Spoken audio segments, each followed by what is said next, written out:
बिस्मिल्लाहिर्रहमानिर्रहीम। अस्सलाम वालेकुम। कैसे हैं आप सब? जहाँ रहें खुश रहें, आबाद रहें। आज मैं आपके साथ इफ्तार के लिए बहुत ही मज़ेदार स्नैक की रेसिपी शेयर करूंगी जो कि बहुत ही इजी है और घर में मौजूद इंग्रेडिएंट्स के साथ ये स्नैक बनता है। आज हम बनाएंगे आलू चिकन की लच्छेदार टिक्की। टिक्की तो आलू की हर घर में बनती है, लेकिन इस तरह से बना के देखिएगा, आपको ये रेसिपी ज़रूर पसंद आएगी। 2 बड़े साइज़ के आलू लिए हैं जिनको बॉयल कर लिया है और इनको मैं ग्रेटर से ग्रेट कर रही हूँ। आप मैशर से मैश भी कर सकते हैं, फोक की हेल्प से भी मैश कर सकते हैं, हाथ से भी मैश कर सकते हैं। 2 हार्ड बॉयल एग लिए हैं, इनको भी मैं ग्रेटर से ग्रेट कर रही हूँ। फिलिंग में आप अपनी मर्जी की कोई भी चीज ऐड करना चाहें कर सकते हैं। यहाँ पर मैंने 250 ग्राम्स बोनलेस चिकन लिया था जिसको बॉयल करके श्रेड कर लिया है। 3 हरी मिर्चें ली थी जिनको फाइन चॉप कर लिया है। 2 टेबलस्पून के करीब हरा धनिया ऐड कर देंगे। 1 टेबलस्पून के करीब पुदीने के पत्तों को कट करके ऐड करेंगे, इससे बहुत अच्छा टेस्ट आता है। एक छोटे साइज की प्याज को रफली चॉप करके ऐड करेंगे। 1 टेबलस्पून भर के भुना कुटा धनिया ऐड करेंगे। हाफ टी स्पून भुना कुटा जीरा, 1 teaspoon red chilli flakes, 1 teaspoon chicken powder, salt according to taste. मैं यहाँ पर 1 टेबलस्पून ऐड कर रही हूँ। हाफ टी स्पून अनारदाना को मैंने क्रश करके ऐड किया है। हाफ टी स्पून गरम मसाला ऐड किया था और इन सब स्पाइसेस को डाल के अच्छे से मिक्स कर लेंगे ताकि सारी चीजें यकजान हो जाएं। स्पाइसेस आप अपने टेस्ट के अकॉर्डिंग कम ज़्यादा कर सकते हैं।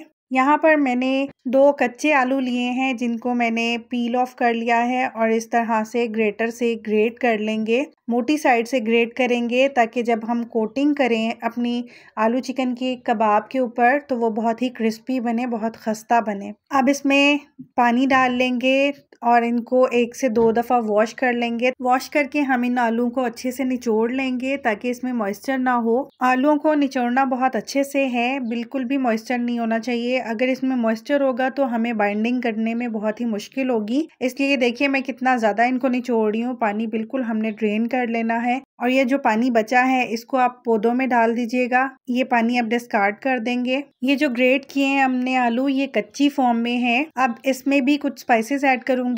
हरा धनिया, हरी मिर्चें, पुदीना, हाफ टी स्पून जीरा powder, 1 teaspoon red chilli flakes, half teaspoon chicken powder, half teaspoon oregano. नमक अभी हम ऐड नहीं करेंगे, जब बाइंडिंग करने लगेंगे तो उस प्रोसेस से पहले हमने इसमें सॉल्ट ऐड करना है, क्योंकि सॉल्ट इसमें अगर ऐड करेंगे तो ये आलू फिर से पानी छोड़ देंगे और बाइंड करते हुए हमें बहुत ही मुश्किल होगी। इसलिए जब आपने बाइंडिंग का प्रोसेस करना है तभी आपने इसमें सॉल्ट ऐड करना है। 2 टेबलस्पून इसमें कॉर्नफ्लोर ऐड किया है और अब मैं बाइंडिंग करने लगी थी तो इसलिए मैंने अब इसमें half tea spoon salt add कर दिया है ताकि इन आलू में भी टेस्ट आए। और जो मिक्सचर हमने रेडी किया था उसकी हम टिक्की की शेप दे देंगे। मैं यहाँ पर राउंड शेप दे रही हूँ, आप कोई सी भी शेप दे सकते हैं। स्क्वायर बना सकते हैं, कबाब की तरह लंबे बना सकते हैं, जो भी शेप आप देना चाहें दे सकते हैं। और जो कच्चे आलू वाला मिक्सचर हमने रेडी किया था उसको हम अपने हाथ पे फैला लेंगे और जो टिक्की वाला मिक्सचर है उसको सेंटर में रख के इस तरह से कोट कर लेंगे। अच्छे से कोट करेंगे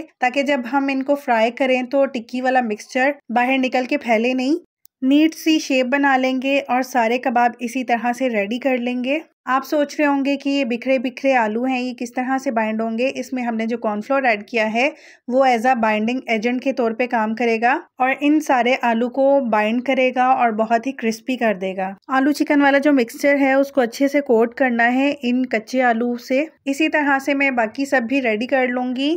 अगर आप इनको बना के फ्रीज करना चाहें तो आप चिकन और एग के साथ बना सकते हैं, उसमें पोटैटो ऐड नहीं कीजिएगा। ऑयल मैंने गरम कर लिया है और इनको लो टू मीडियम फ्लेम पर हम फ्राई करेंगे। हाई फ्लेम पर नहीं फ्राई करना क्योंकि ऊपर जो हमने कोटिंग की है वो कच्चे आलू की है, उनको कुक होने में थोड़ा टाइम लगेगा। और अगर हम हाई फ्लेम पर कुक करेंगे तो इन पे कलर आ जाएगा और वो क्रिस्पी नहीं बनेंगे और कच्चे रह जाएंगे। इस तरह स्पून से हम इनके ऊपर ऑयल डालते जाएंगे ताकि जो ऊपर वाली साइड है वो भी थोड़ी सेटल हो जाए और जब हम इनकी साइड चेंज करें तो इनकी कोटिंग बिखरे नहीं। 2 से 3 मिनट एक साइड से फ्राई करेंगे, 2 से 3 मिनट ही दूसरी साइड से फ्राई करेंगे। जब अच्छे से क्रिस्पी हो जाएंगे और अच्छा सा गोल्डन कलर आ जाएगा तो हम इनको निकाल लेंगे। अगर आपको रेसिपी पसंद आई हो तो लाइक कीजिएगा, कमेंट सेक्शन में अपना फीडबैक ज़रूर दीजिएगा। और अभी तक अगर आपने मेरे चैनल को सब्सक्राइब नहीं किया तो आपसे रिक्वेस्ट है, प्लीज़ मेरे चैनल को सब्सक्राइब कीजिएगा। नोटिफिकेशन के लिए बेल आइकन ज़रूर प्रेस कर लीजिएगा ताकि हर रेसिपी का नोटिफिकेशन आपको मिल सके और मैं इसी तरह से डिफरेंट रेसिपीज़ को आपके साथ ईजी और सिंपल वे में आपके साथ शेयर कर सकूँ ताकि आप भी उन रेसिपीज़ को ट्राई कर सकें। और मैं कोशिश करती हूँ कि ऐसी रेसिपीज़ मैं आपके साथ शेयर करूँ जो लो बजट में ईजीली हर कोई बना सके।